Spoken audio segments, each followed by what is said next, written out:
Assalamualaikum warahmatullahi wabarakatuh. Perkenalkan, nama saya Andi Anandriawan, NIM 20030150159, kelas PJKRD. Baik, saya akan menjelaskan materi motorik. Yang pertama itu kontrol motorik. Motor kontrol merupakan serangkaian proses yang difokuskan pada kontrol dan koordinasi terhadap postur dan gerakan. Sedangkan motor learning merupakan serangkaian proses keterlibatan dalam memperoleh dan menyempurnakan keterampilan gerak, sangat terkait dengan latihan dan pengalaman. Dan motor development merupakan perubahan dalam perilaku gerak yang merefleksikan interaksi kematangan organisme dan lingkungan.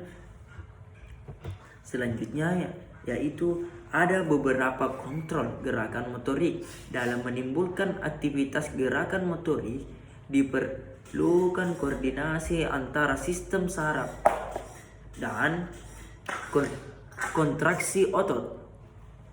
Kontrol atas setiap gerakan motorik, seberapapun tingkat kerumitannya, bergantung pada masukan konvergens ke neuron motorik pada unit motorik spesifik. Selanjutnya yaitu 3 tingkatan masukan yang mengontrol keluaran unit motorik. Yang pertama itu masukan dari neuron eferen, biasanya melalui antar neuron yang terletak di antaranya setinggi korda spinalis, yaitu refleks korda spinalis. Yang kedua, masukan dari korteks motorik primer, serat yang berasal dari badan sel-sel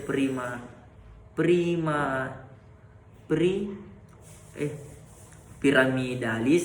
Di dalam konteks motorik primer turun secara langsung tanpa interupsi sinaptik untuk berakhir di neuron motorik atau di antar neuron lokal yang berakhir di neuron motorik. Serat-serat ini membentuk sistem motorik kortikopinalis atau piramidalis. Selanjutnya yaitu masukan dari sistem motorik multineuron atau ekstrapiramidalis. Jalur-jalur yang menyusun sistem ini mencakup sejumlah sinaps yang melibatkan sebanyak daerah di otak. Penghubung terakhir di multineuron adalah batang otak, terutama formasio reticularis, yang pada gilirannya dipengaruhi oleh daerah-daerah motorik korteks sebelum dan nukleus basal. Selain itu, korteks motorik itu sendiri saling berkaitan dengan kahalamus serta dengan daerah-daerah pramotorik dan motorik suplementer motorik dari korteks motorik dan batang otak. Sistem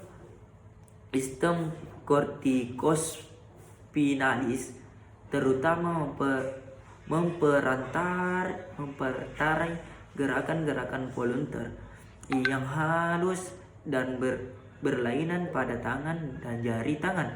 Misalnya gerakan yang diperlukan untuk melakukan pekerjaan menjahit. Selanjutnya, daerah motorik suplementer dan pramotorik dengan masukan dari cerebellum merencanakan perintah motorik volunteer yang disampaikan neuron motorik yang sesuai oleh korteks motorik primer melalui sistem descendens ini, sedangkan sistem multineuron sebaliknya terutama berperan dalam mengatur postur tubuh keseluruhan yang melibatkan gerakan evolunter kelompok otot besar di badan dan tungkai. Selanjutnya yaitu sebagian masukan dan konvergensi di neuron motorik bersifat eksitatorik, sementara yang lain inhibitorik. Gerakan terkoordinasi bergantung pada keseimbangan yang sesuai dengan aktivitas kedua masukan tersebut. Jika sistem inhibitorik yang berasal dari batang otak terganggu, otot-otot menjadi hiperaktif atau tonus otot meningkat, refleks anggota badan menguat karena aktivitas masuk eksitatorik ke neuron motorik tidak dilawan, atau paralisis spastik.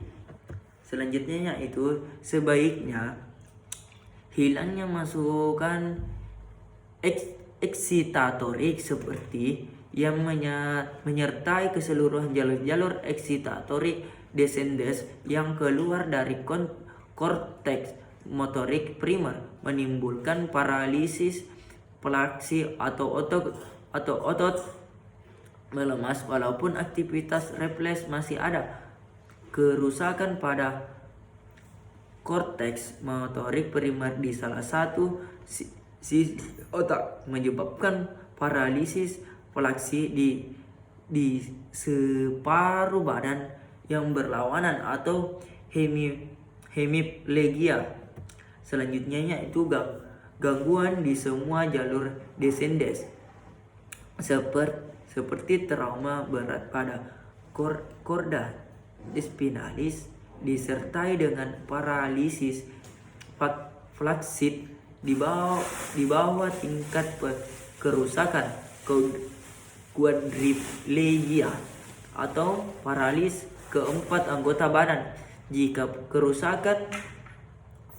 kerusakan korda spinalis atas dan paraplegia atau paralisis kedua tungkai. Jika kerusakan pada korda spinalis bagian bawah, kerusakan neuron motorik baik badan sel maupun serat-serat eferennya menyebabkan paralis flaksid dan tidak ada respon refleks pada otot yang terkena. Selanjutnya yaitu menimbulkan paralis tetapi menyebabkan aktivitas yang tidak terkoordinasi serta pola gerak yang tidak sesuai. Daerah-daerah ini yang secara normal bertugas memperhalus aktivitas yang memulai secara volunter. Kerusakan daerah-daerah korteks yang lebih tinggi yang berperan dalam perencanaan aktivitas motorik